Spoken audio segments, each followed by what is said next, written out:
మిత్రులారా, నేను ఎక్కువ విషయాలు మాట్లాడను.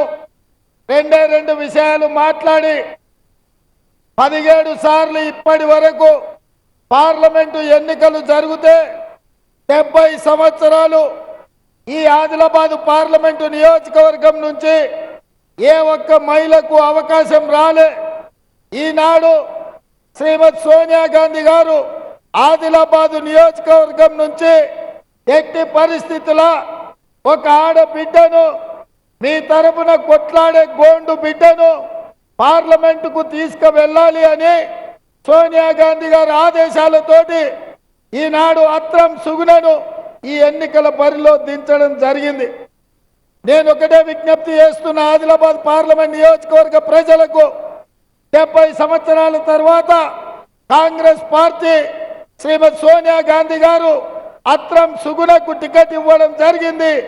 మీ తరపున తండాలలో, గూడాలలో, మారుమూల పల్లెల్లో ప్రజా సమస్యలు తెలిసి టీచర్ ఉద్యోగం చేస్తూ తాతలో తండ్రులో రాజకీయ వారసత్వం లేదు, కేవలం పేదోళ్ళ సమస్యల మీద అవగాహన ఉండి పేదల తరపున కొట్లాడుతుందనే నమ్మకం, విశ్వాసంతో కాంగ్రెస్ పార్టీ ఈరోజు అత్రం సుగుణకు టికెట్ ఇచ్చింది.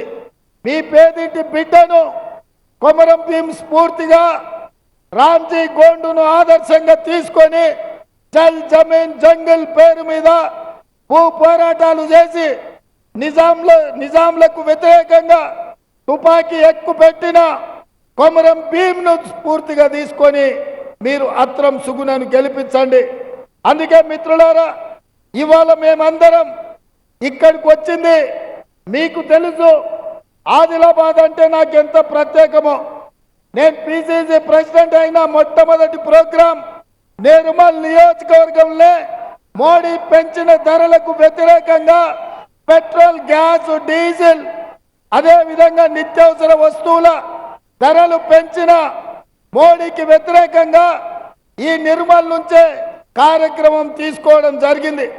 ఇదే కాదు, ఆనాడు ఇంద్రవెల్లిలో ఈ కేసీఆర్ ప్రభుత్వానికి వ్యతిరేకంగా దళిత గిరిజన దండోర కార్యక్రమాన్ని తీసుకొని కేసీఆర్ ను గద్దె మీద నుంచి దించడానికి ఈ ఆదిలాబాదుని అడ్డాగా చేసుకొని ఈ ఆదిలాబాద్ ఇంద్రవెల్లి నుంచే కేసీఆర్ పై సమర శంఖం ఊదినం. అదే విధంగా నేను పిసిసి అధ్యక్షుడిగా చెప్పిన, ఈనాడు ముఖ్యమంత్రిగా చెప్తున్నా, ఈ ఆదిలాబాద్ జిల్లాను దత్తత తీసుకొని మీ ప్రాంతాన్ని అభివృద్ధి చేసే బాధ్యత మాది, కాంగ్రెస్ పార్టీది.